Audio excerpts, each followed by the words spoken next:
Alrighty, to our automotive friends from all around the world, guess what came up in your subscription feed? That's right, another trenchant episode of V8 Radio, Kevin. Trenchant? Yes, sir. That means to be characterized by energy and effectiveness. Oh, wow. Well, I have two thoughts on that. One, it first sounded like trench foot. Which, that's no good. Which is bad. And then it also, is that French? Is it like tranchant? Tranchant, it could tranchant? be. I didn't study the origins, unfortunately. Nice. Well, we'll butcher it the way us Americans do and call Absolutely. it trenchant. Trenchant over by there, huh? Hey, that's right. Well, you are listening to the V8 Radio Podcast. I'm Kevin Oeste, joined, as always, by our esteemed co-host, Mr. Mike Huball Clarke. And if you've listened to the show before, which we, of course, know you have, you know that we launch every particular episode with some form of an automotive trivia question or thereabouts. So we're going to dive headfirst into this one and pose the trivia questions to each other. You can play along at home and guess along.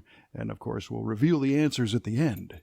And it's not that exciting, but that's what we do. Oh, it's fabulous. Are you kidding me? Don't oversell it, man. Well, it's trenchant. True. Have All you, right. in fact, prepared a trivia question for this episode? Absolutely, as always. So let us release it. Okay, Kevin and listeners, this is the music sort of a question. Oh. The 80s all-girl pop music group, the Go-Go's, released a music video for their hit song, Our Lips Are Sealed. Yeah. And in the video, the band can be seen driving around L.A. in a classic convertible. What was the year, make, and model of that car? Wow. I don't know. I don't remember the video, believe it or not. I know the song. Yeah, but, you got to really go in the Wayback Machine to start remembering that one. Well, I know a decent amount of 80s videos. I'm just surprised that one didn't stick. So I'm just going to say it was a 50 Mercury convertible. 50 Merc Ragtop, Kevin says. It's a little out of character for the Go-Go's, because they were kind of like this. They were a little more of a punk band before they got radio airplay and had to be a pop band. So, you'd be thinking at least a Mustang convertible or maybe even, like a... Well, you got to remember they got to fit the whole band in there. Was it 4 or 5 members? A big Ford or something. But then Hollywood doesn't really know that stuff very often, so they could have just said, hey, look, there's a Merc, get in it. Could be. Yeah.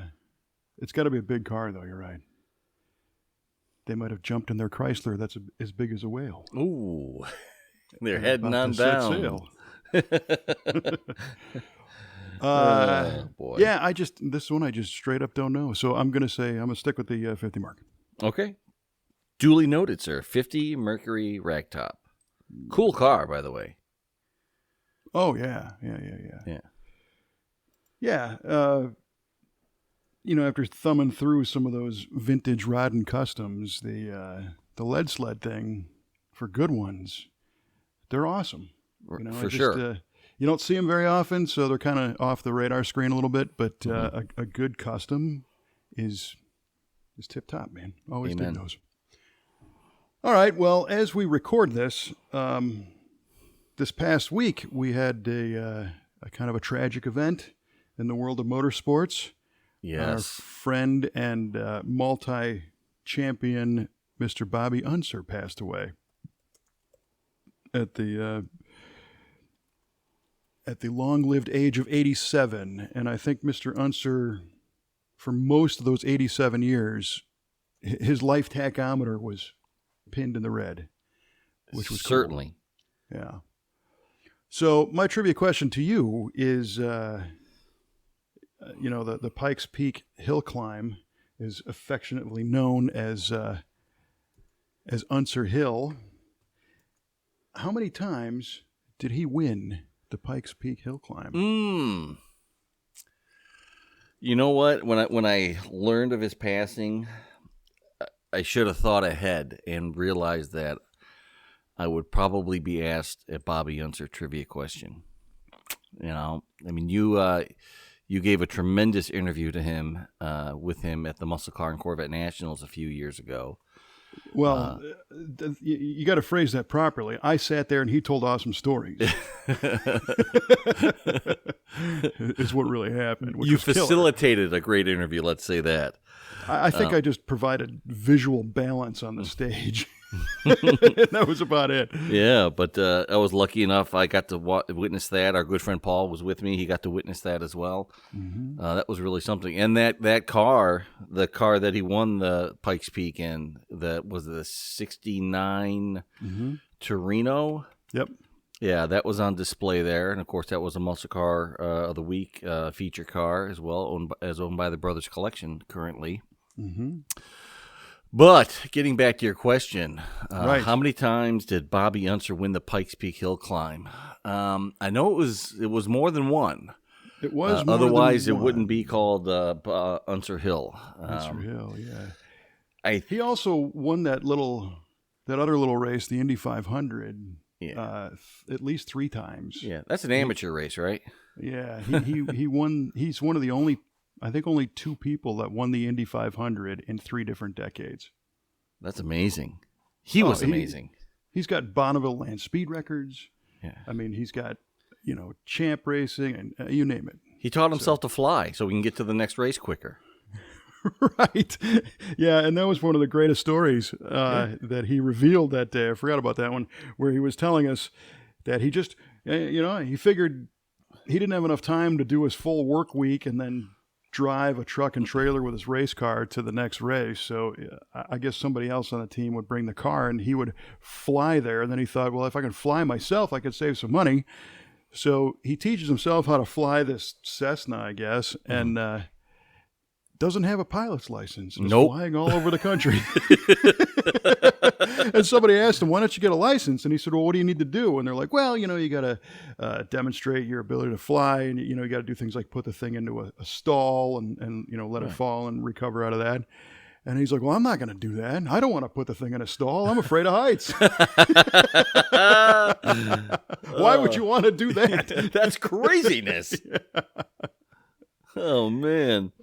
He was great. He was. It's sure is a loss.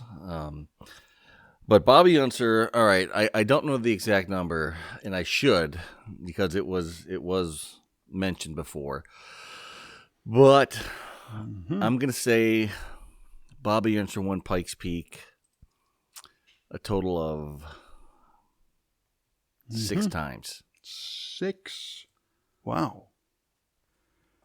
6 times. And I think I'm selling the man short, unfortunately. At 6? Because I really want to say 13. You want to say, but that's an unlucky number. It is, but if anyone could make it lucky, it'd be him. Yeah, right. Well, I mean, I suppose 6 would be enough to have people refer to the event as your own if you want. You know what? Times. I'm not gonna. You know what? That is not my final answer. It is not. Oh no, I have not locked it in yet, sir. I'm gonna go 14 times. 14. 14. Wow. Okay, man. That's a lot of wins. It is a lot of wins, but that's the number of wins you need to make it called Bobby Unser Hill. That's the official? Yes. If you win something 14 times, that's your baseline. Yeah. All right. Huh. I don't know that I've won anything 14 times, so I got nothing named after me. All Same. right. If that's your final answer, that is duly noted. Dig it. That is. We will find out at the end of the show. Right on, man. Yeah. So lots of stuff going on. It's finally getting some nice weather out here as we record this. It's Alan Shepard Day. It is Alan Shepard Day, also known as Cinco de Mayo. Right. Yeah. There's that. Yeah. Well, not enough people acknowledge Alan Shepard Day, I think, because it was 60 years ago today, so it's a big one. That's amazing. 60 years ago, our first American went into space. Right. And it was the Mercury program aboard, Friendship 7, I think. And it was, I believe so, yes. Not a very long flight, but it was it was enough to get us, back in the race. The Soviets with Yuri Gagarin had reached space first, and it made the collective United States population start shaking in their boots because of it was kind of a proxy war we were fighting against the Soviets, which was better than a real one. Yeah, always. But instead of engaging in some sort of conflict on the ground, we played a chess match in the sky, and it was very cool because we pioneered all kinds of great technology that you and I are using right now, thanks to guys like Alan Shepard and the NASA team. So, thank you, boys. Oh yeah. And along those lines, this has nothing to do with it, but it's something I wanted to chat about, and that is your new truck. Oh, yeah. Almost forgot about that. Yeah, right. So, last we chatted, I was looking to pick up a pickup truck, a full-size pickup, and I went to look at one. It was after work a week ago Friday, and it wasn't quite what I was hoping for. So I kind of nixed it. It had too many miles. It was a nice truck. It was a 2500 HD crew cab with a standard bed, 6-liter, not the diesel. But it just something didn't feel right about it, and I just, it looked like somebody had painted the frame over all the rust on the frame with black paint. Yeah. I'm like, you know what? That looks a little sketchy. So, I mean, I can understand wanting it to look nice, but what is it trying to hide? So it was dolled up for sale. Exactly. Yeah. So the guy at the dealer where I went, he says, "Is there anything else that might pique your interest here?" Mm-hmm. And granted, I drove a long way. I drove an hour and a half to look at this thing. Wow. After work on a Friday. And you know what? I had in the back of my mind, I've always wanted a Suburban. So I said, "You got any Suburbans?" He says, "I got 3." So we looked at them, and I kind of zeroed in on this one, a 2011, and it was clean as a whistle. And the interior was nice, carpet was nice, no rust on it, no dents, no accidents, 2-owner vehicle. Took it for a drive, and I said, "Ooh, I'm in trouble." I think this is my horse. So I called my wife. I told her what I'm doing. She's on board. So we did it. So I drove it home. So I'm the proud owner of a Summit White 2011 Chevy Suburban. Well, good for you, man. Thank you. I dig Suburbans. I could not be happier with this truck. This is the only truck I ever want to own for the rest of my life. Yeah, you texted me something along those lines. Yeah, this type of vehicle. Maybe not this particular one, but a Suburban nonetheless. Yeah. So roomy.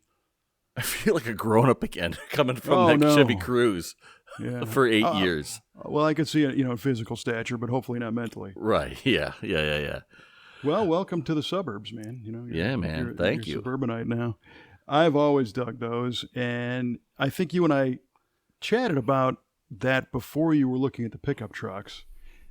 And the only downside I see to a Suburban really isn't that much of a downside for the one time you'll do it. Mm-hmm. But if you need to get an engine hoist and an engine in the thing, the Suburban interior is a lot cleaner than a pickup truck. And it's a little harder to get a hoist or something in there. Even though our buddy Eric has delivered me engines in the back of a rented minivan already. Nice. Yeah. So anything can be done. Sure. But yeah, they're nice. They got a lot of room. They're comfortable. They're so how does it drive? Like a dream. Oh, it's so smooth. Nice. It has good power. Has a 5.3, 6-speed automatic. Has a sunroof. Has the DVD infotainment system with a fold-down screen for the rear passengers. Right on. 3-row seats up to 8 people. And it'll pull a camper. And it will pull a camper. Jennifer Clarke, I'm talking to you directly. It will pull a camper. So is that becoming a thing? Well, I mean, not immediately, but I would love it to become a thing. Yeah. So, I mean, a Suburban darn near is a camper. It could be. Remove the 3rd-row seats, and you pretty much have yourself a little camper right there. Now, little motorhome. A removable 3rd row, or does it fold flat into the floor? It is removable. Okay, yeah. So you get even more space that way. Yeah, that's a 10th generation. The 11th gens had the fold into the floor 3rd-row seats. You could tell this guy's been on the Suburban forums because he's referring them by the gen number. I have been going on I got a 10th deep gen. dive. Yeah, 10th gen, 6-speed, 5.3. Yeah. What do you got? Oh, you got the 9th gen? That's cute. Nice. Those 11th gen people are ones you got to watch out for. No doubt. Those bougie sons of guns, I tell you what. That's right. It reminds me when Trevor, our technician at the V8 Speed and Resto shop, bought a Cadillac CTS V. Yeah. You actually test drove for I him. did. Ooh, that was a nice car. It was a cool car, and it was right in line with what his budget was and miles and condition and all that jazz. Mm-hmm. And he did the same thing. He jumped online and he's learning about the thing on the forum and chatting with people. And I think his was 2nd gen, and the newer 3rd gen guys were like poo-pooing the 2nd gen guys. There was no love for the older ones. But that's a bummer. Suburban is timeless, and it is. I think everybody who digs them. I mean, I think every one of those generations, I think, is cool. Yes, I would agree with that. They all have something to offer. There's one in the back of my mind that I would love to get, and it would be like a 78, 79, so a round headlight, square body. Yes. Lifted, 4-wheel drive, red, black tinted windows with some kind of safari rack and lights. Oh, man. Winch. It'd be awesome. And then, just take the drivetrain out of yours and throw it in that. There you go. And it would be just a super win. And every once in a while I see one of those things and I look at it because, again, everything goes back to your youth. My neighbor had what I believe to be about a 77. It was like orange, wood grain, naugahyde, tan and orange rust-colored seats and everything. Mm-hmm.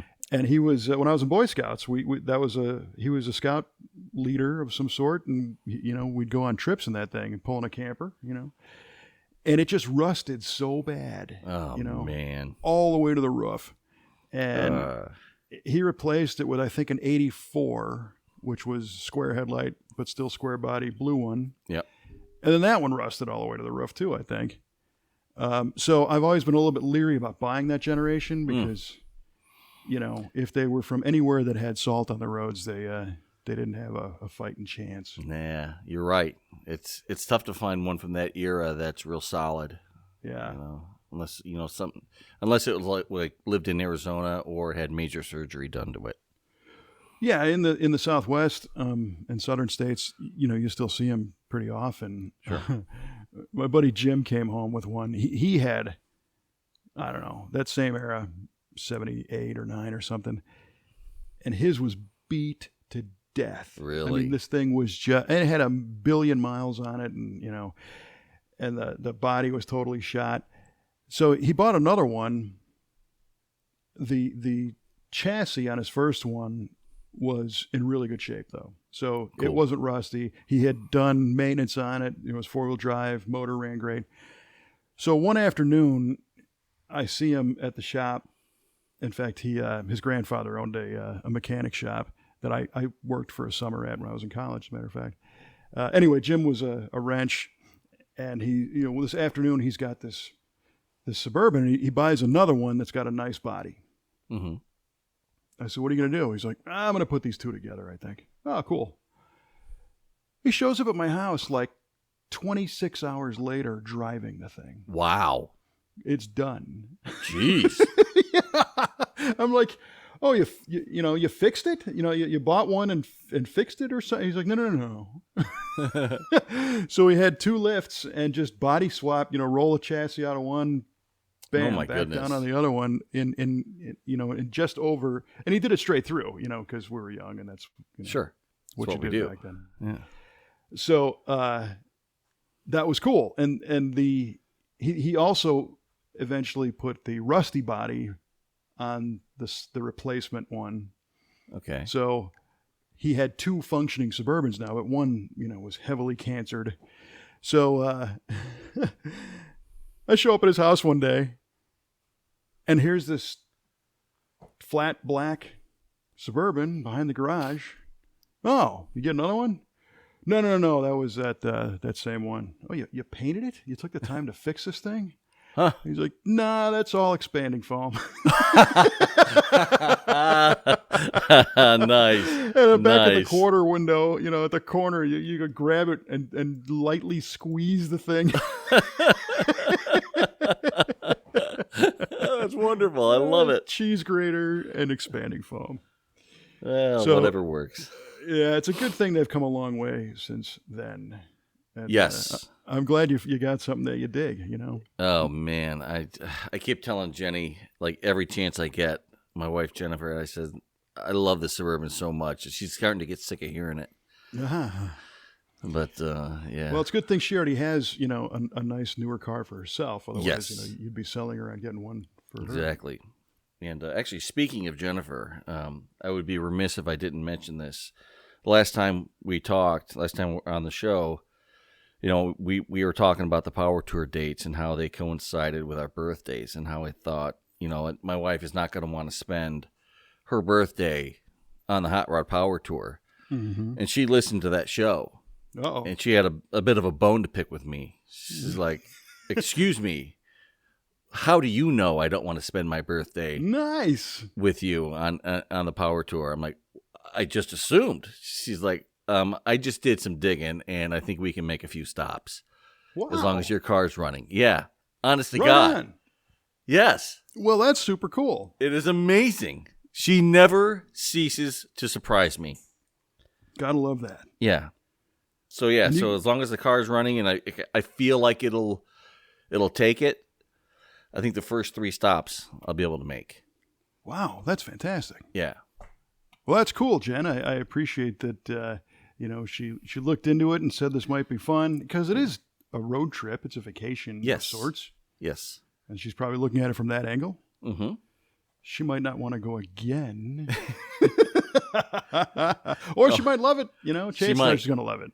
Yeah, I hope she does. The car's got to do what it's supposed to do. Exactly. And if I feel in any way, shape, or form it's not going to do what it's supposed to do, then we're not doing it. Absolutely. Right. Yeah. So, Because my story, I wasn't sure the car was going to do what it was going to do, and then I met my didn't. wife. yeah, then you found a wife. Yeah. So maybe it did what it was supposed to do. Oh, it certainly did. Yes, for sure. Yeah. Well, that's really cool. Great. So that kind of puts the throttle back down on the GTO. Yes, it does. So I'm working on Randy's timeline. He has a few things to button up on his El Camino. Mm-hmm. He has the engine back in it. He fired it up. Okay. He has to get everything else put together so we can maybe take it for a little bit of a, drive up and down the driveway or down the street to see what it's going to do. And then he'll be able to make some movement around in the shop, and I'll be able to get the car over there. That's fantastic. Yeah. So let me think for a second. I honestly didn't pay a whole lot of attention to the details on the Power Tour route for 21. Isn't it like Ohio? It starts in Norwalk. It's In Summit. Norwalk. Yeah. Yeah. And then it goes west, right? Yes, it does. So we would be able to. It goes from Norwalk, I think, Is it down to Indy?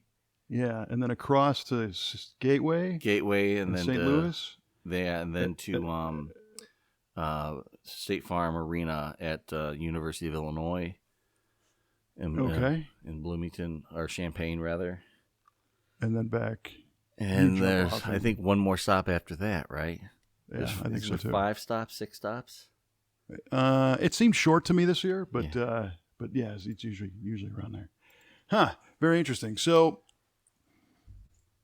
well, heck, for me, that would be similar to the early power tours that Paul and I went on, where you drive a destination to get to the start, and then it brings you home. Yes. And in my case, it would come right to St. Louis, which is 25 miles from where we live. Right. Might have to look at that. Yes, you might have to. Yeah. Huh, cool. Right on. Yeah, I'm pretty stoked about the whole thing. Well, that's cool. And if the GTO isn't ready, you got a sweet Suburban. I do. You still make a few stops. Yeah. I'll just drive the support vehicle instead. Yeah, we'll have to get some graphics done for it. There we go. We need a big V8 radio down the side. Yeah, there you go. It would look great. There's Plan B. And it's air conditioned and it's smooth and quiet. It has rear air and everything works on this thing. I've been testing everything. Everything works. It's amazing. That's funny because a long, long time ago, I was chatting with Cole Quinnell, and Cole used to be a hot rod staffer. Uh-huh. And in fact, I don't know if you remember, in the 90s, there was a 57 Chevy project car called the Pavement Pounder in hot rod. It was orange, big block Chevy, full cage. It was like a 9-second car. It was a very nice 57. Oof. Probably one of the nicest magazine project cars ever done. Cool. I mean, it was really, really nice. Because a lot of magazine projects back in the day were things that looked really nice, but maybe weren't completely sorted out because they were more built for editorial content than to be a car. Sure. We used to joke about how the disc brake swap was done on the driver's side and not the passenger, just to get the pictures done and get it to print, That's awesome. But Cole was telling me, and Jeff Smith was saying something similar, that in the early days of Power Tour, the goal was like, I want to build a cruiser, it's comfortable with air and I could drive cross country and really enjoy it. And then they did a couple of them and they're like, you know what? That's not really the point. Maybe the point is to do something ridiculous and drive something that shouldn't be driven across the country. I can see that. Yeah. And that's when Cole brought the Pavement Pounder. And at the time it had I don't know if it had a 540 in it. Holy cow. And I remember helping him out because he broke some valve springs along the way in Indy. And, this is a legit 9-second car in a shoebox in the 90s, 98, I think this was. That's amazing. Right, That's carbureted.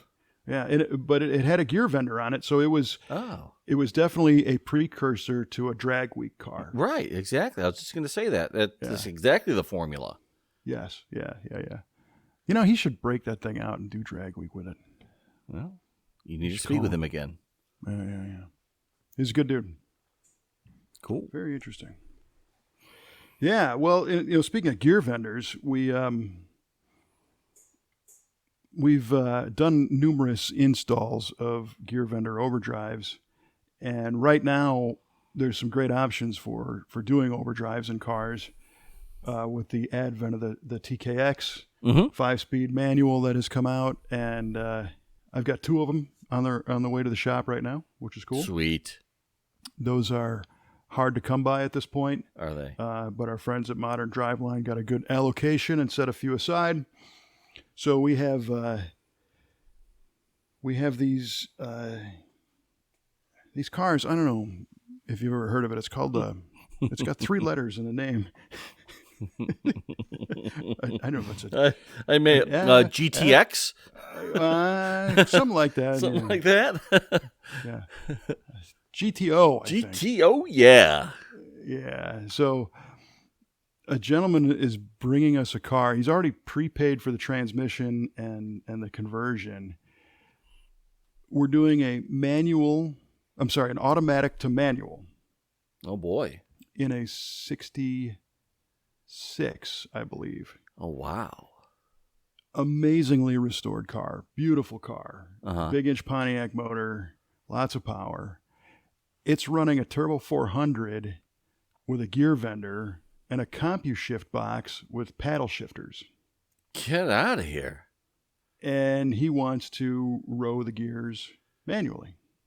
All right. I respect that. Way more fun, and wants to do something different. It is way more fun. Yeah. So it's a little recon I can do, to see how the gear vendor fits in that first gen A-body platform. Sure. Because it's coming in with the drive shaft and, everything on a 400. Oh, okay. All right. Yeah. So I'll let you know if he wants to make a deal on the unit. I mean, if you're talking power tour now, you're starting to talk overdrive. Yeah. Well, I mean, it has soccer mom gears in it already, so it's not bad. It has AC gears like 293. So okay. That's RPMs are still pretty reasonable at highway speeds. Gotcha. And I know I earmarked a 204R for you that I've had sitting in the barn forever, and quite frankly, I'm not sure it's still there. Oh, no. I physically have not laid my eyes on it in many, many years. Oh, man. But I think that's okay. It's still there. Well, but I mean, if this dude wants to, unload that, you got 293 gears. Yeah. Who knows? Anyway, it'd be good. It'll be good information. And plus, we'll be able to do the swap and do the TKX to see how that fits in those cars. The tunnel's not that narrow for being able to swallow a Turbo 400. So we're not anticipating a lot of hassle on that one, but it should be pretty cool. It should be great. Yeah, I'm interested to see the progress on that. Yeah, Carl will be here in a couple weeks. So nice. What color is it? It's not an original color. It's a custom, and it's kind of a candy reddish orange. Okay. It's a great looking car. There's a lot of money in this car. Is that right? And he just wants something different with the driveline. So, okay, let's do it. Yep. Well, he knows he's seen our work before and knows that the team is careful around something like that. Yeah, absolutely. And we're not going to bash it all up and scratch it up, and he can drop it off and not worry about it. So that's cool. Very nice. Yeah, Trevor actually teased me with a sweet picture of I think a 70 GTO, a gold one, he sent me a shot of the 455 GTO 455 CID emblem on there. I'm like, ooh man. He's like, just thought you want to see what I'm working on today. Yeah, and it's a nice car. Yeah. Well, you remember our friend Mo. Absolutely. And his secretary. Right. That he referred to his wife as a secretary. Yep. Ah, boy. Mo is a veteran, a non-vet, a customer, a gearhead, and just an overall great guy. I talked to him this past week, as a matter of fact. He called me to see what's up. Yeah. And this is a tangent on a tangent, but it was interesting. Mo was telling me about a Vietnam memorial in Peevely, Missouri, that is an exact replica of the Vietnam Wall Memorial in Washington. Yeah. He said, I think the only difference is that the Nam Wall in Washington, the names are etched into the stone, so you do the rubbings. Yes. And I don't know if I don't think they carved those. I think they might have blasted, sandblasted or something, those into the granite. And the one in Peevely doesn't have that level of depth. He said you can still kind of do a rub transfer, but it's not as deep. But everything else is like right on. And Mo had just taken 2 busloads of vets down there to tour the place and check it out. And he was just going on and on about how cool this was, which is, it's a nice little afternoon day trip for us. It's not very far away. So I'm kind of thinking about doing maybe a little car cruise. We get some people together. Oh, right on. Buzz down there, check it out. So Mo's like, yeah, go on the web and find the website. It's the Vietnam Memorial. He goes, just type in Peevely, Missouri, and it'll come up. And sure enough, here's the website. It's super impressive looking. And here's the photo gallery. And I click on the photo gallery, and the very first picture is my neighbor handing over a Christmas gift to somebody. Get out of here. Yeah, and I, in my neighborhood, I have several Vietnam veterans that live around here, and this is a gentleman named Stan who lives on the other side. He's 2 blocks away, if you will. Okay. And he was in Nam, and if I remember correctly, Stan's dad ran a Ford dealership. Okay. So Stan, growing up in the early '60s, was always around big early '60s Fords. Mm-hmm. So he and I got to talking about my Galaxy and that 7-liter that we did at the shop, and Yeah. so it was pretty wild to see Stan on the website. Yeah, right. For this Nam memorial after talking to Mo. Well, the reason why we brought up Mo's car is a gold 70 GTO with a 400 that Correct. we did the 5-speed conversion on. The car that's in the shop right now is a gold 70, but it's a 455 car, and it's an automatic, but it's got some really cool options on it. It's a factory AM/FM radio, tilt wheel, power disc brakes, power steering, power driver bucket seat. Really? That's a cool one. Yeah, you don't see that very often. No, not at all. Air conditioning, and it's a nice car. And our customer bought it a year or so ago, year and a half ago, maybe 2 years ago now. And he brought it to us, and we fixed a few things. I think we inspected the gears. I don't remember if we put a gear set in that one or not, but did some seals and just fluids and stuff. And then we did a Holley Sniper on it. So it's fuel injected. Cool. Hidden underneath the air cleaner, so you can't tell. Yeah, man. And he brought it back this time because he was concerned that the motor was getting a little loose. A little noisy, a little rattly, a little oil consumption going on. So okay, that kind of loose. All right. Right. And it's not a high mileage car. It's just so we ended up doing an in-car, compression check and checked a few things, and it was determined, and because he wanted to do it, he wanted to rebuild this thing and renew it essentially. Yeah, sure. So we pulled the motor, and we had a local shop do machine work on it, did a roller cam conversion. Cool. Detailed it, put it back in the car, and put of course, the EFI system back on it. And I drove that thing today, and it is really, really nice. Is it? It is a really nice car. Yeah, it's got 14-inch Rally 2s on it with red lines. So, another thing we did is the eyebrow stripes, like a judge stripe. Okay. They didn't come on that car, but they are what would have, if you ordered them. Sure. For if you had a judge package on it, right? Yeah. He just liked the way they looked, so we threw those on there. He has good taste. And the only thing that, from a critical standpoint, so today, unfortunately, I have to drive a lot of these cars before they go home. Oh, such troubles! It's horrible. I don't know how you do it, man. I just drag myself into work. You're a giver. Yes. Well, the main thing is to make sure that, as we've learned, if a technician works on a car, so first of all, you've got the owner and the way the owner drives it. Yep. And then you got the technician who did the work. And if it's something that involves a test drive, technician's going to take it around the block. And of course, we're insured for all that and all that jazz. And we're not out hot rodding the thing around, just making sure it does what it's supposed to do. But we've learned, because we've sent cars home, and the owner has complained that the issue was still there, like a bug or something, and the technician didn't experience it. And the reason why is because the technician drives the car totally different from the way the owner does. So Trevor says, hey, let's put a couple people behind the wheel of this thing, just to get feedback and make sure that, because I'm probably the most conservative driver in the shop. I mean, any manual shift car, I always try to get it to leave the line without any throttle at all. Oh, wow.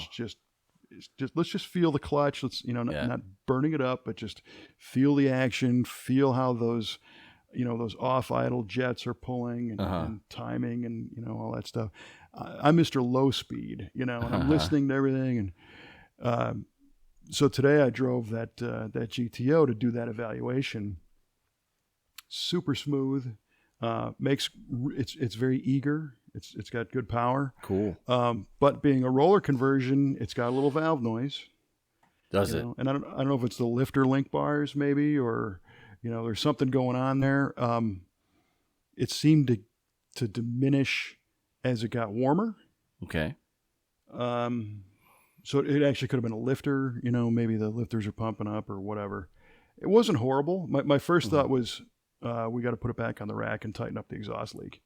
But as I listened to it more, I'm like, no, there's 8 of those, We have 8 exhaust leaks now. Yeah, at least, So I deduced it to be valve noise, and then when I got back, I opened the hood and listened to it run, and yeah, you can hear a very faint sewing machine. Tap tap tap tappity. Yeah.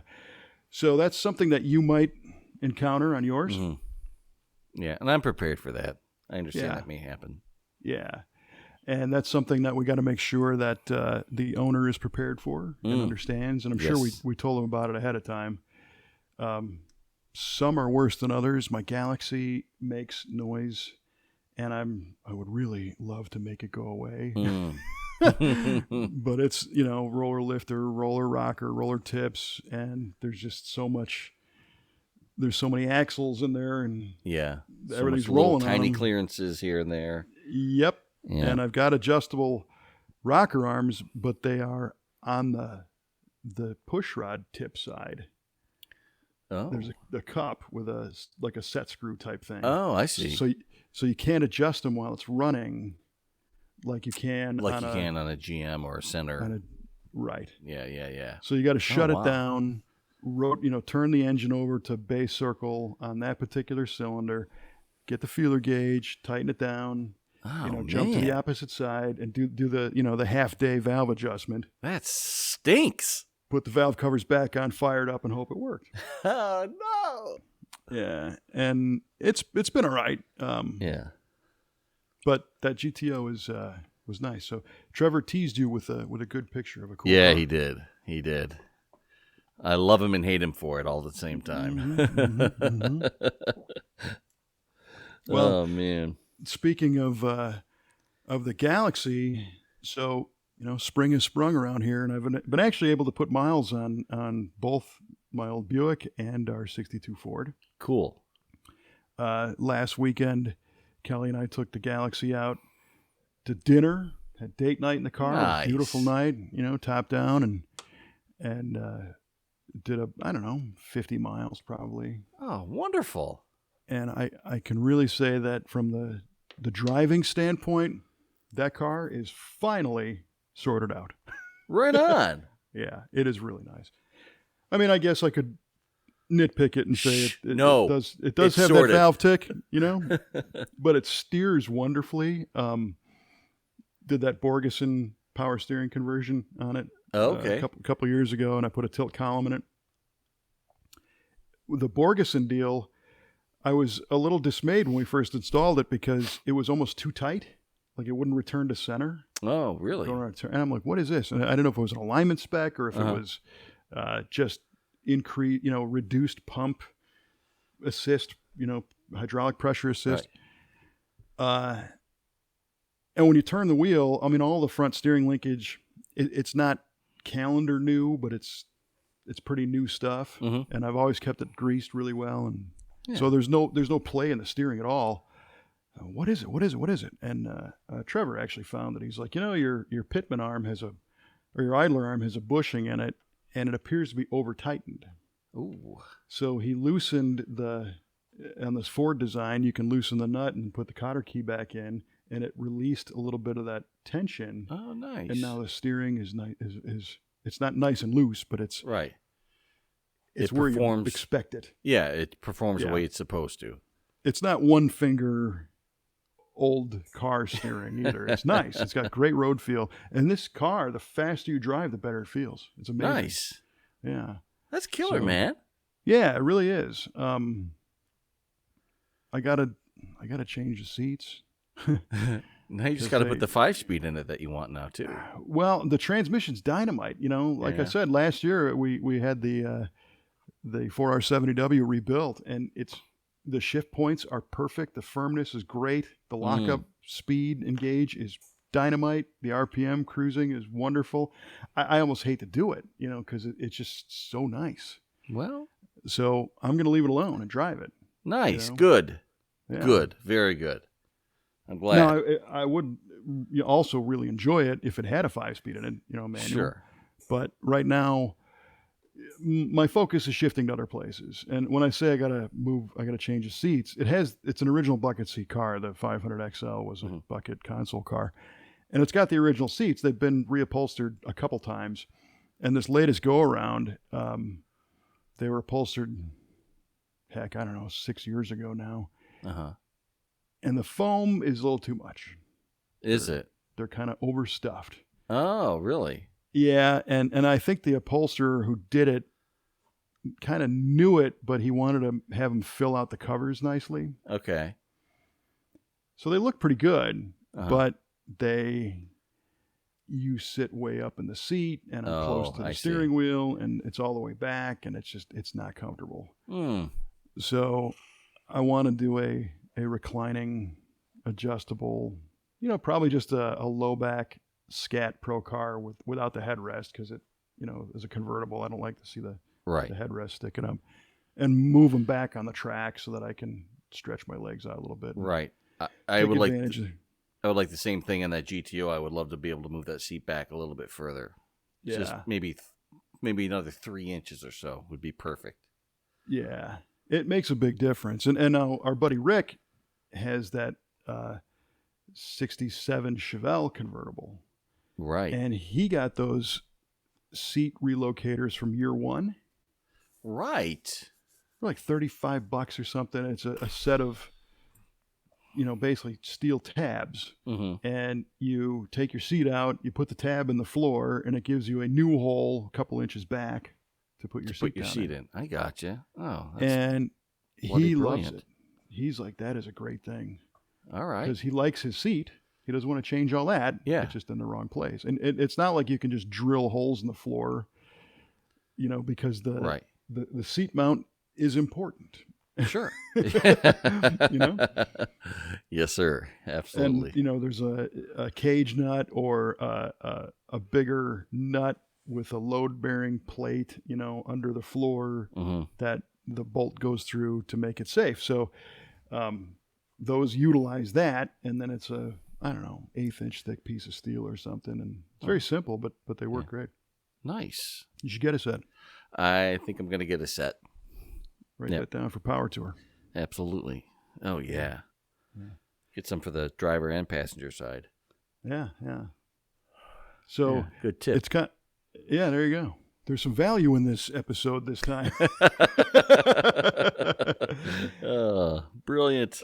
Another thing I think is funny is I can drive my old Riviera around and people look at it like some weird dude in an old car.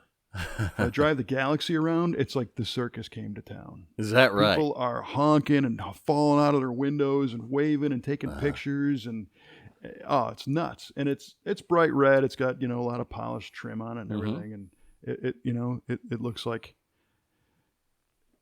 it's not invisible like the Riv. So it took a little getting used to again, to see people being that wound up. And what was cool is I saw quite a bit of younger people. Oh, nice. Good. Like teenagers. Hey, in fact, after work, I took it for a spin tonight. I was looking for a little ragtop therapy after the hard day's work, and the weather was, 70s and sunny. So drove around. We've got a great road near us called Bluff Road. It goes kind of near the Mississippi River, and one side has a bluff, and the other side's got nice farm fields, and it's kind of wide open. And on 3 occasions, like this 89 or 97 Nissan Altima kind of pulls up, with the headlights that are yellowed and, like a slightly different colored door. And it's a car that's been kind of maintained, but it's typical of what a 16-year-old kid owns. Sure. Just as a first car. And I look over and there's like 3 high school kids in it. They're all like, "That car's awesome, man!" and taking pictures and everything. And Nice. what is it? And that was cool to hear. That is pretty cool to hear. That there's interest in the old cars. Yeah, they may not know a lot about cars, but they know what they like, and when they see it, they let you know. That's great. That's great. Yeah. Maybe that can spark a whole new passion in one of those kids. Yeah, we hope so. Yeah. I will say it's a little spooky sometimes when you're driving on the road and some guy's laying on the horn next to you because he wants to give you a thumbs up. I that's great. I appreciate it. In a convertible, it's when you're not used to it, it's a little startling. Because I'm still, I haven't driven this car in a while, so I'm monitoring gauges and feeling it out and trying to focus, and all of a sudden the horn's blowing. It's like, what? But, did I cut you off? I'm sorry. Yeah, right, exactly. But don't get me wrong, I appreciate the interest and the sentiment. But so that was really cool. That is really cool, man. I'm glad you got to take that out, and everything is sorted to your liking. That's important. Well, I think we're just getting into more detail items that weren't a problem before that are now, obvious, which is good. Yeah, but you get to enjoy it. I mean, it changes the whole attitude that you have for the car when you can get in there, turn the key, and just go.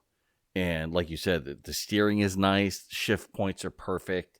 Mm-hmm. Yeah, maybe the seat's a little uncomfortable, but you can overlook that for now. Yep. But it just feels right, and it makes you feel so much better when you come back. For sure. Yeah, that's nice. Yeah, when you shift it from it being stressful to take the car out. Yeah, like, oh, crying out it's loud. It's not figured out. I hope my AAA's paid up. Whoa, boy. Yeah, what's that noise? Or oil pressure, or it's getting hot, or whatever. And what do I smell? Oh, geez. Yep. And like that GTO we were talking about, at our shop, we have the luxury and the ability of being a shop that pays attention to the drivability before the car goes home. So this, my own car would be vastly different if my 8-hour day job was to make it right on those drives. True. To me, it's a piecemeal few minutes I get to mess with it here and there, and luckily I keep notes so I remember what I was working on, as opposed to take the car for a test drive, bring it back, say, oh yeah, there's a noise over there, put it on the rack, identify it, get the part, fix it, drive it, and correct all that stuff. Right. So it's really nice when somebody brings a car in that they just pulled out of a barn, or they haven't driven in 10 years, or they've been having just a crappy time driving, and when our guys can look at it and go, oh yeah, well, you got a rear axle seal leaking, and your power steering unit is shot, and you got manual brakes, and we make a few modifications and fix the stuff, and then they pick it up, and it's like, oh, I can use this thing now. Yeah, this is what this is supposed to feel like. This is amazing. Well, yeah, and I think a lot of people have been conditioned to think that old cars drive terribly, compared to new ones. And they don't if they're right. Correct. Yeah, they feel great. When I first got my GTO, the front end was pretty worn out. And when you stepped on the brakes, the whole car would move to the left without any steering input, because the bushings were just completely shot. I'm like, this car sucks, man. And then I rebuilt the whole front and rear suspension, put on disc brakes, and it completely transformed everything. It was a joy to drive after that. Yeah. It was great. I mean, I would drive it at relatively high speeds on a closed course, of course. Please don't try this at home, kids. Professional driver. Yes. And that car would stay planted on the ground, would not move an inch, and it was perfect. I'm like, this is how this is supposed to be. Right. And I think that's by 67, the GTO had some suspension upgrades, but yours just worn out. right? Yes. It had special shocks and springs and a sway bar in the front. Yeah, it had a Didn't have sway bar rear in the one. front, yeah. Yeah. Yeah, but once that stuff is working the way even it was just originally designed, it's much better. Yeah. Local gentleman just brought us a really cool one. It's a 1954 Ford F-250 pickup truck. Oh, boy. That his dad bought new in 54 in Redbud, Illinois, where our shop is. Get out of town, man. Yeah. That's killer. And there's some friends of ours locally. Their last name is Ratz, R-A-T-Z, and James and Jonathan, these two brothers they've done Drag Week several times. They've been doing this for a long time. Their grandfather owned the Ford dealer that sold this truck new. That's unreal. Yeah, it's wild. That is very wild. It's a 1 year only color, a 1954 only. I think it's called Sea Breeze Green. It's like a very pale. I mean, it's like a giant shamrock shake, right? Sure. That's basically the color, and it looks awesome. And the owner, thankfully, has entrusted this thing to us, which we appreciate because it is part of the family. But it's just got some little silly drivability things because it's an old truck. Mm-hmm. It's a V8, I think a 292 automatic transmission in an old pickup truck like that. Yeah, and then a factory radio, which is the speakers overhead in a little compartment. Whew. Yeah, really interesting. That's futuristic. Yeah, so we're going to do some work on that, and that'll be a feature video for sure because that thing is just too cool. And we've learned, what's that? I just Googled this truck, and it reminds me of Sanford and Son. I love it. Well, yeah, if Sanford and Sons was nice, but it's that body style. It was nice. But yeah, it's that same shape, that early, and it's an F-250, so it's actually a 3/4 ton, and it's a long bed, so it's useful. And I've learned that the Ratz family still has potentially some old Ratz Ford dealership stickers. Ooh. And we're trying to get one to put back on the truck because it was repainted at some point, and somebody, they peeled all that stuff off. Right. Yeah. But that'll be another one. I'm thoroughly convinced, once we get a tune-up on it, and we're going to put different wheels and tires because they're too small, and fix the brakes and whatnot. It'll drive great. That's killer. Yeah. It's never left home. That is very unique. Something that old is still surviving in the same town where it grew up. Yep. It very sure cool. Is. It is. But what also is very cool is when your boy here ends up losing the trivia question for like every episode this year.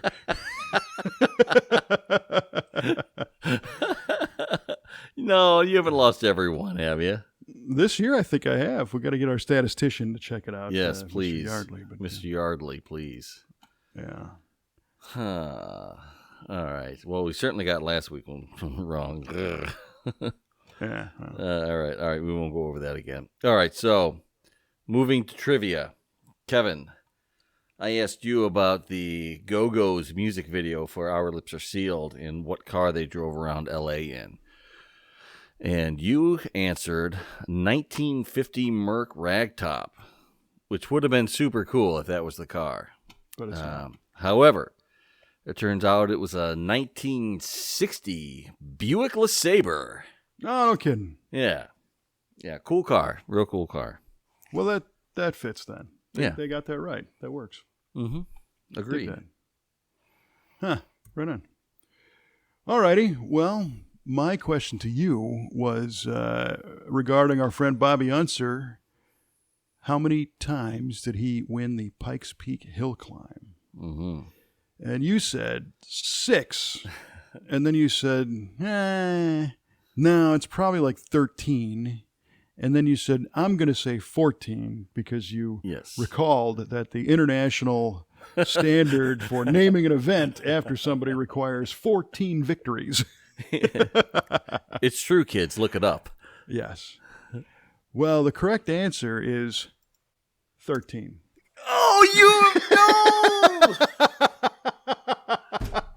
Oh man, You had it. You had it. I had it. You actually didn't guess it. You said 6, and you're like, nah, it's probably 13. Yeah, I And want to then say you said, 13, but Yeah, then you yeah, said, yeah. boy, that's an unlucky number. And I'm like, you know what? It is an unlucky number.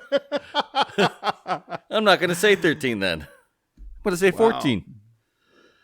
Oh, my There goodness. it was. Well, I'm generally not a guy who believes in luck. Mm-hmm. I'm more of a, opportunity plus action. Mm-hmm. Something comes along, and these people that, not to start a whole nother tirade, but when you see these people that have worked their whole life to amass whatever they have, and then somebody comes along, oh, you're lucky, man, you got a 67 GTO. Luck's got nothing to do with it, pal. It's not like I woke up and it was just in my garage. It fell out of the sky. It wasn't under the Christmas tree one day, Pete's sake. Well, that wouldn't even be luck because somebody put it there. Right. Yeah, that's true. Good point. Luck, to me, I think, the greatest, luckiest thing that I cannot explain that was a benefit was when my car broke down and I met my wife. That was it. That was a lifetime of luck in one sweep. I won. Yep. You did. You absolutely did. Yeah, for sure. I mean, I will say I'm fortunate that I own this vehicle all day long. I'm extremely fortunate to be able to have this. There's a lot of people who can't. I agree with that too. So, but I just don't see where it's luck. Yeah. I mean, if you were spinning the wheel of meat and you kept landing on steak dinners, that's kind of lucky, I guess. Yeah, I guess so. Yeah, right. So that kind of luck. But Mm-hmm. all right, well, 13, that was the win. But, off by 1. Oh, before we sign off here, you've been doing a little moonlighting in your spare time with on another show. Oh, right. I think our people need to hear about this because it's a pretty good show. Oh, well, right on. Yeah, you're right. I have been. I don't know what my position is there. I'm not really the host. I'm kind of a facilitator on what is called the Stubborn German podcast. And the Stubborn German is a brewery that a friend of ours, Mr. Chris Ron, and his wife Tammy opened 5 years ago. And it's been very successful. And Chris is the consummate beer guy and bourbon aficionado and all things spirits.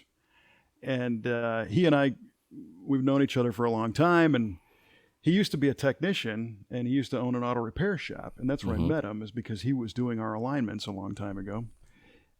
Anyway, fast forward to today, where a couple years ago, I had approached him on the idea of doing maybe a local theme podcast here in our little county, because it's a great way to share stories and get to know personalities. And he's like, yeah, I'd be a guest. And I went, yeah, cool. Well, I don't have time to do it. And he's like, I don't either. So it got shelved.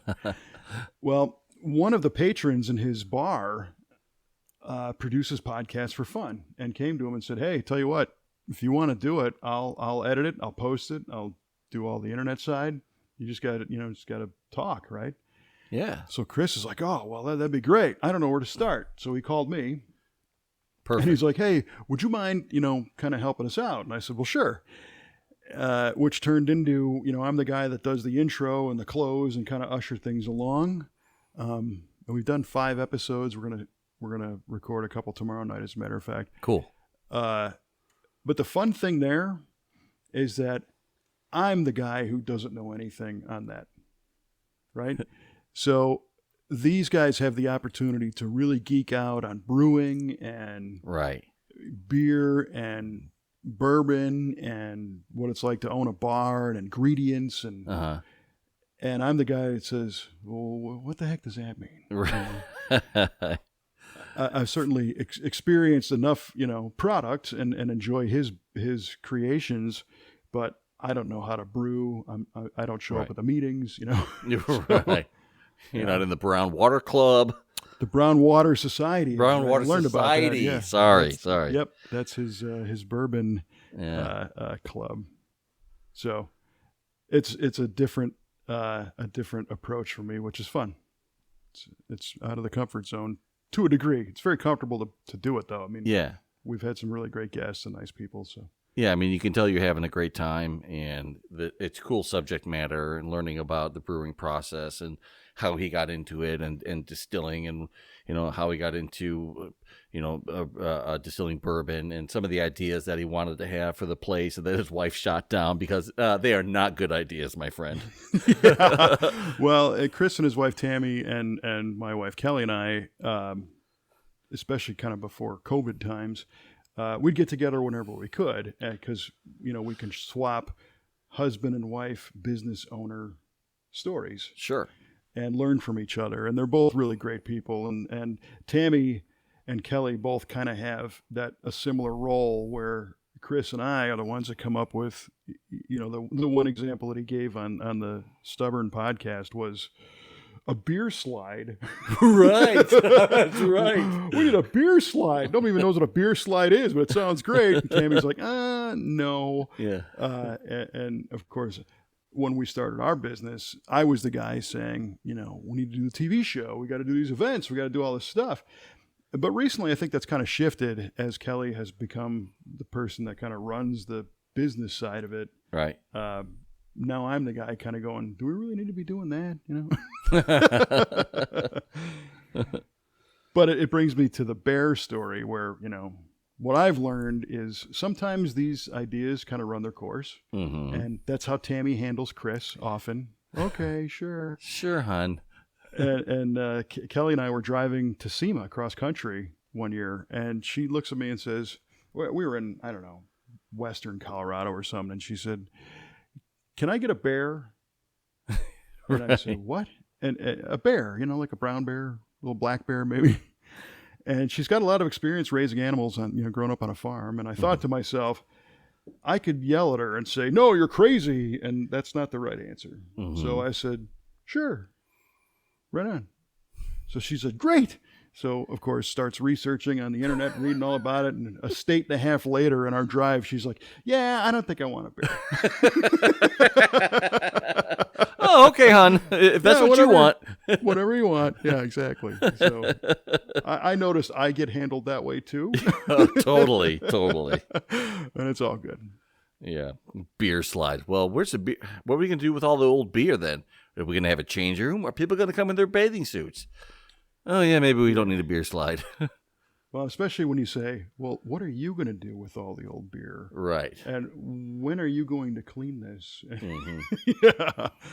So his bar is called the Stubborn German Brewing Company, and that's why the podcast is called the Stubborn German Podcast. And thanks for bringing that up. Yeah, I'm glad you tuned in and dig it. It's fun. Mm-hmm. All right. More stuff to burn time, ladies and gentlemen. You can find that podcast and this one wherever you tune in. And if you like what you heard, hit that subscribe button. Drop us a review. Always like to hear those. And we've got some interesting topics coming up for next time. Trivia questions and maybe a little bit more nonsense. Anything else you want to throw in before we... I'm just really happy to be here, man. Me too. Dig it. All right. Well, for Mr. Mike Q-Ball Clarke, I'm Kevin Oeste, reminding you to keep all the shiny sides up and be inspired by Mr. Unser and do whatever it takes to be a champion, because relying on luck ain't going to get you there. See you next time.